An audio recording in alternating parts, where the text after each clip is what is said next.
Good morning friends. मैं doctor V के Mishra from gastro liver hospital स्वरूप नगर कानपुर। ये बात बिल्कुल सही है कि बहुत लोगों का ऐसा ऑब्जर्वेशन है कि जब सो के उठते हैं तो चेहरे पे स्वेलिंग मिलती है, या जो स्वेलिंग है वो इवनिंग टाइम में ज्यादा होती है, या लगातार मेरा जो चेहरा है वो सूजा सूजा सा दिखता है या स्वेलिंग दिखाई देती है एंड लोग मुझे टोकते हैं कि आपके चेहरे पे तो स्वेलिंग है। तो आपका जो फेस है उसमें जो स्वेलिंग होती है या आपका फेस जो सोलन दिखता है उसको आज हम साइंटिफिक उसमें एनालाइज करने की कोशिश करेंगे that what may be the reason behind.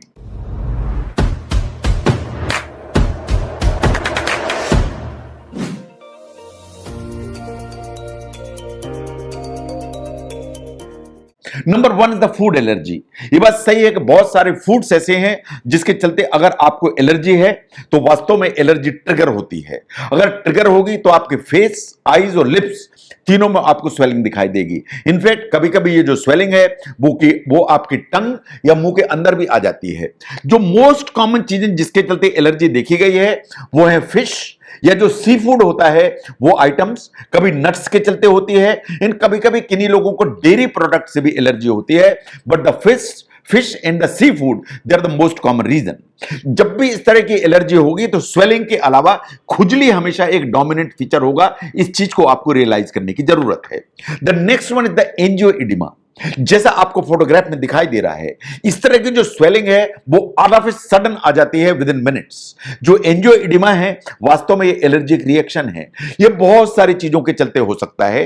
ये वास्तव में एटमॉस्फेयर में जो पॉलन होते हैं उनके चलते हो सकता है, या जो इसमें हमारा जो एटमॉस्फेयर में जो उड़ती रहती हैं चीजें उनके चलते हो सकता है, किसी इंसेक्ट ने बाइट किया हुआ है उसके चलते हो सकता है, किसी फूड मटेरियल के चलते हो सकता है। इट इज क्वाइट पॉसिबल कि आपने कोई दवा खाई उसके चलते एंजियोइडिमा डेवलप हुआ तो इस तरह की प्रॉब्लम होगी।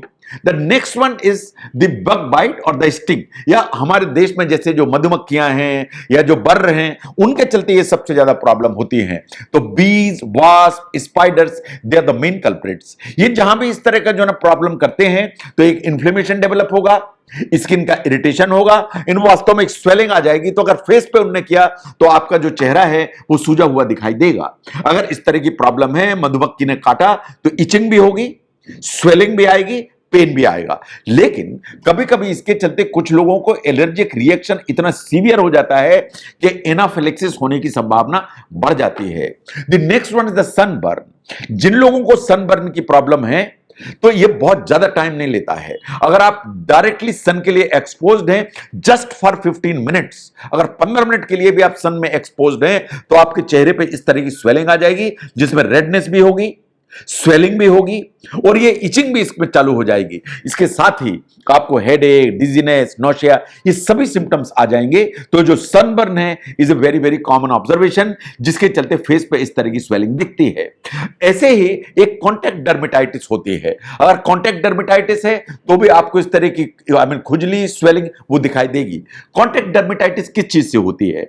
महिलाएं जैसे मेकअप करती हैं उसमें इतने आइटम्स चेहरे पे लगाए जाते हैं, हमें मालूम भी नहीं कि उनमें से किसके चलते एलर्जी है, उसके चलते चेहरे पे स्वेलिंग डेवलप हो जाएगी। जो आप डाई लगाते हैं सिर में उसके चलते अगर एलर्जी है तो चेहरे पे स्वेलिंग आ जाएगी। बहुत सारे प्लांट्स होते हैं उनके चलते एलर्जी है तो स्वेलिंग आ जाती है। ऐसे ही ब्लीच जो न करवाते हैं लोग न, चेहरे पे ब्लीच लगाने से उससे कभी कभी कॉन्टैक्ट डर्मेटाइटिस डेवलप हो जाती है। बहुत सारी मेडिसिन हैं जो हम यूज करते हैं। जो मेडिसिन आप प्रॉब्लम्स के लिए यूज करते हैं उनके साइड इफेक्ट्स आपको समझने की जरूरत है। कभी कभी उनके साइड इफेक्ट्स के चलते आपको चेहरे पे स्वेलिंग दिखाई देती है। से for example high blood pressure के लिए आप कुछ दवाइयां लेते हैं जिसे एस इनहिबिटर्स कहते हैं। अगर आप एस इनहिबिटर्स ले रहे हैं हाई बीपी के लिए तो चेहरे पे स्वेलिंग आने की संभावना है। अगर आप ARBS ले रहे हैं फॉर हाई ब्लड प्रेशर तो इससे आपको चेहरे पे स्वेलिंग आने की संभावना है। तो अगर आप बीपी की दवाई ले रहे हैं, आपको चेहरे पे स्वेलिंग आ रही है तो आप अपने डॉक्टर को संपर्क करिए कि कहीं ऐसा तो नहीं है कि बीपी की कोई दवाई है जो मुझे चेहरे पे स्वेलिंग लेके आ रही है। ऐसे ही अगर आप कॉर्टिकोस्टेरॉइड्स यूज करते हैं जैसे डेकार्दान, बेटनिसाल, बेटनिलान, उससे हमेशा स्वेलिंग आती है चेहरे पे। ईस्ट्रोजन अगर आप इस्तेमाल कर रहे हैं या पेन किलर इस्तेमाल कर रहे हैं तो चेहरे पे स्वेलिंग आने की संभावना है। ऐसे ही डायबिटीज की कुछ दवाइयां हैं, पर्टिकुलरली पायाग्लिटिजॉन एंड रोजिग्लिटिजॉन, ये कुछ तरह की दवाइयां हैं जो चेहरे पर पफीनेस या स्वेलिंग लेके आ सकती हैं।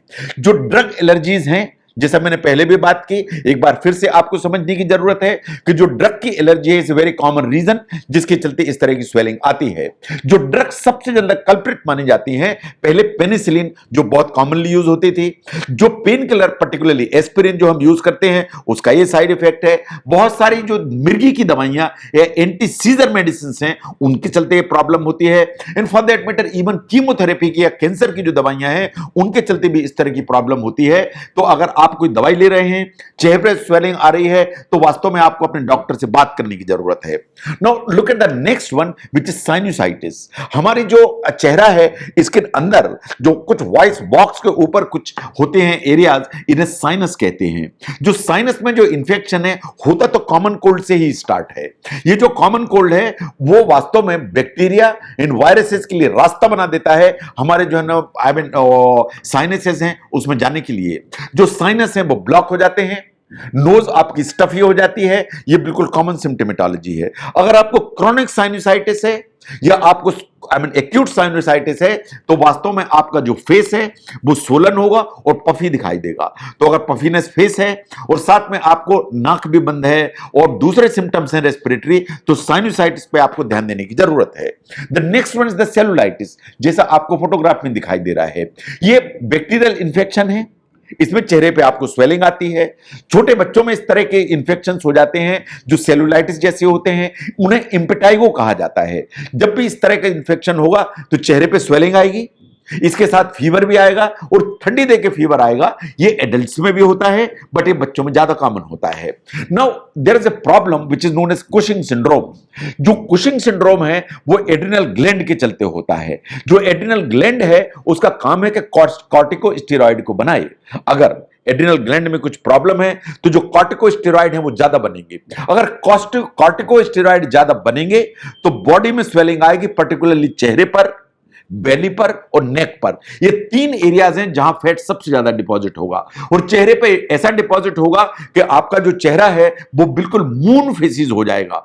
तो अगर मून फेसिस हैं तो दैट्स ए सिम्टम ये कि ये पॉसिबली जो एड्रिनल ग्लैंड है उसमें कुशिंग सिंड्रोम डेवलप हो रहा है। लंबे समय तक अगर स्टेरॉइड यूज किए गए, वो किसी भी बीमारी के लिए यूज हो, चाहे वो अस्थमा के लिए यूज हो, चाहे वो अल्सरेटिव कोलाइटिस के लिए यूज हो, किसी भी कारण के लिए अगर स्टेरॉइड लंबे समय यूज किए जाते हैं तो मून फेसिस डेवलप हो जाते हैं। ऑलमोस्ट आर्ट्रोजेनिक कुशिंग सिंड्रोम जैसे फीचर डेवलप हो जाते हैं। The next one is the superior Veena केवा सिंड्रोम।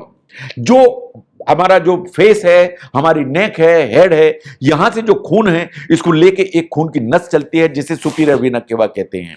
अगर सुपीरियर वीना केवा में कहीं ब्लॉक हो रहा है तो इस एरिया में स्वेलिंग आ जाती है। जो सुपीरियर वीना केवा ब्लॉक है सबसे ज्यादा परेशानी में आती है सुपीरियर वीना केवा अगर लंग कैंसर है तो। अगर कोई लंग्स या मीडियास्टम में नॉन हॉजकिन लिम्फोमा है या कोई मीडियास्टम में या अंदर कोई प्रॉब्लम है चेस्ट में, तो उसके चलते सुपीरियर जो वीना केवा है वो कंप्रेस होने लगती है, तो फेस पे इस तरह की स्वेलिंग आने लगती है।